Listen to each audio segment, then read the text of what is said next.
योऽन्तः प्रविश्य मम वाचमिमां प्रसुप्तां सञ्जीवयत्यखिलशक्तिधरस्वधाम्ना अन्यांश्च हस्तचरणश्रवणत्वगादीन् प्राणान्नमो भगवते पुरुषाय तुभ्यम्।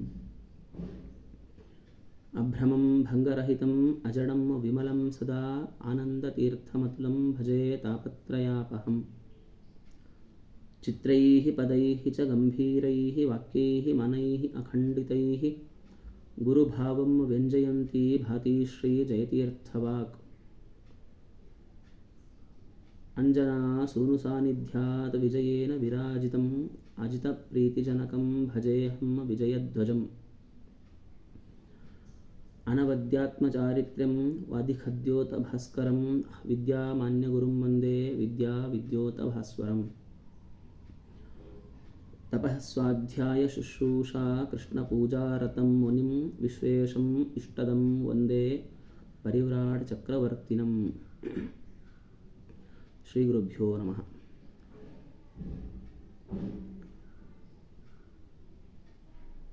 सभी आध्यात्म बंधुओं को नमस्कार। आज हम व्यक्तित्व विकास के लिए हमारे प्राचीन ग्रंथ जैसे कि रामायण, महाभारत, अष्टादश पुराण, ये सब कैसे हमें उपकार करते हैं उस बारे में एक छोटी सी कहानी के द्वारा आज हम देखेंगे। यह कथा ब्रह्म पुराण में देखने को मिलता है। प्राचीन काल में बहुत दिनों पहले शेष नाग के एक पुत्र थे। उसके नाम मणिनाग बोलकर। वह मणिनाग एक बार भोलेनाथ की यानी शिव जी की तपस्या करके उनसे वर प्राप्त करते हैं कि गरुड़ से, जो भगवान विष्णु की वाहन है, उस गरुड़ से अभय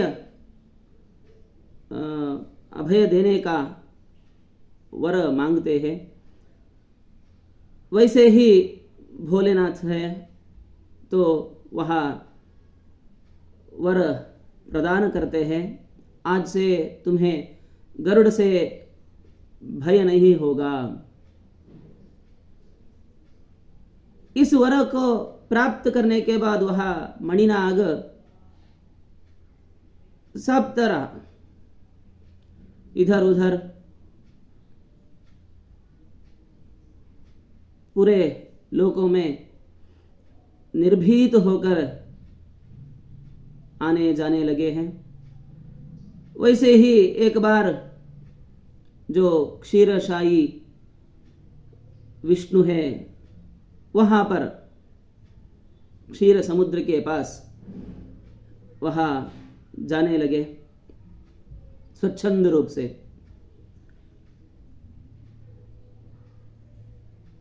उससे यहाँ गरुड़ को बहुत क्रोध आया, क्योंकि भोलेनाथ के वर है अभय। तो वह निर्भीत होकर इधर उधर भटक रहे हैं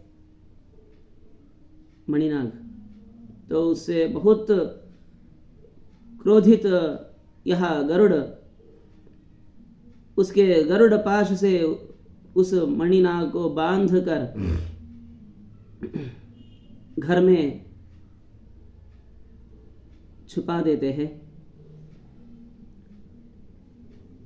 कुछ दिन बाद, बहुत दिन हो गए, मणिनाग का कोई अता पता नहीं है। तो शिवजी के वाहन नंदी शिव से पूछ रहे हैं, हे भगवान, यह मणिनाग क्यों नहीं आ रहा है? बहुत दिन हो गए उसे आकर, क्या उसे गरुड़ ने खा लिया या उसे बांध लिया है? कुछ समझ नहीं आ रहा है इस तरह। तो तब शिवजी ने बोले, नहीं नंदी, तुम क्या सोच रहे हो वही सच है। गरुड़ ने उस मणिनाग को उसके घर पर बांध रखा है, इसलिए तुम तुरंत वहां जाओ विष्णु के पास और विष्णु का स्तुति करो, उसे प्रसन्न करो। वह प्रसन्न नारायण गरुड़ से मणिनाग का मुक्ति के मार्ग में उपाय देंगे। तो वह नंदी चल पड़े विष्णु के पास और जाकर विष्णु का अद्भुत स्तोत्र करते हैं, स्तुति करते हैं। उससे वह प्रसन्न होकर भगवान विष्णु गरुड़ को बोल रहे हैं, हे वैनतेया, उस मणिनाग को तुम छोड़ दो, नंदी के साथ उसे भगवान शिव जी के पास भेज दो। इस तरह तब उस गरुड़ को बहुत क्रोध आया फिर से, क्योंकि कोई भृत्य या सेवक होते हैं, वो कुछ अच्छे काम करते हैं तो वह उस सेवक का जो यजमान है उसे पारितोषिक या पुरस्कार, नहीं तो ओ बहुत अच्छा किया तूने, इस तरह तो बोलते हैं। पर यहां विष्णु बोल रहे हैं, नहीं, उसे छोड़ दो। तो इसीलिए गरुड़ को फिर से क्रोध आया। अरे तुम कैसे स्वामी हो? डांटने लगे भगवान विष्णु को। गरुड़ क्रोध से डांटने लगे, अपशब्द बोलने लगे। वो तो सहना मूर्ति है। डांटने लगे, तुम कैसे स्वामी हो? पुरस्कार तो नहीं देते हो। जो मैं आकर तुम्हें दे रहा हूं वस्तु, उसे भी छोड़ने को कह रहे हो। तुम में कुछ भी पराक्रम नहीं है। तुम तो शक्तिशाली हूं ऐसे बोल रहे हो। तुम्हारा शक्ति तो मैं हूं, क्योंकि तुम जो असुरों का संहार करते हो, मेरे पीठ में बैठकर उनका संहार करते हो। मैं नहीं हूं तो तुम भी नहीं हो। इस तरह क्रोध से, अहंकार से युक्त अपशब्द बोलने लगा गरुड़। तो वह भगवान विष्णु बड़ी प्रसन्नता से, हसनमुखी होकर, शांत चित्त होकर, हाँ गरुड़, तुम नहीं होते तो मैं कुछ भी नहीं हूं। तुम बहुत सच बोल रहे हो। इस तरह व्यंग्य रूप से बोलकर यह आगे बोलने लगे भगवान विष्णु। ठीक है गरुड़, एक काम करेंगे। मेरा एक कनिष्ठिका जो है, उसे मैं तुम्हारे सिर पर रखता हूं, तो उसे, उस अंगुली को तुम हिलाओ या उसके वजन को तुम सहन करो। इस तरह ठीक है बोला। तो कनिष्ठिका अंगुली को विष्णु ने दबाकर रख दिया। तो गरुड़ का परिस्थिति यह हुआ, उसका सिर अंदर जा गया, पैरों के नीचे गोला हो गया।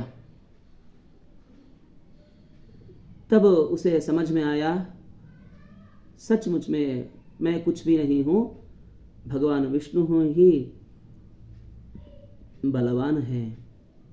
तो जो उसका वहाँ अहंकार था उसे त्याग दिया और नानाविध स्तुति करने लगा गरुड़, और क्षमा भी पूछा, कृपया क्षमा करो, ऐसे ही क्षमा नहीं मिलेगी, मालूम है। तो इसीलिए पास ही में माता लक्ष्मी देवी भी थी, लक्ष्मी की भी स्तोत्र करते वह गरुड़ लक्ष्मी से ही बोला, माँ मुझे माफ करने के लिए बोलो। तब लक्ष्मी बोल रही है, हे विष्णु, वो तो छोटा बालक है, नादान है, अहंकार से कुछ अपशब्द बोले, माफ कर दो उसे, इस तरह। तब भगवान विष्णु बोले, अब तुम शंकर जी के प्रसन्नता से ही तुम ठीक हो सकते हो, इसीलिए तुरंत उस मणिनाग के साथ भोलेनाथ के पास जाओ, उनकी क्षमा मांगो और उनके आशीर्वाद से तुम पहले जैसे बन सकते हो, इस तरह। तो तुरंत ही वह नंदी के साथ गरुड़ मणिनाग को लेकर चल पड़ा और भगवान शंकर के पास जाकर क्षमा भी मांगा। पश्चात वह शंकर के आशीर्वाद से फिर से वह पुनः वज्र सदृश देह को प्राप्त करता है, और भी जो पहला वेग था उससे भी अधिक वेग को प्राप्त करता है वह गरुड़। इस तरह यह कहानी हमें एक संदेश देती है कि किसी भी हालत पर, किसी पर भी हम हमारे अहंकार को दिखाना नहीं चाहिए। जो अहंकार को त्याग देता है वही उत्तम पुरुष हो सकता है, वरना वह अधपतन को जा पड़ता है। यह संदेश हमें इस छोटी सी कथा से मिलती है। श्री कृष्णार्पणमस्तु।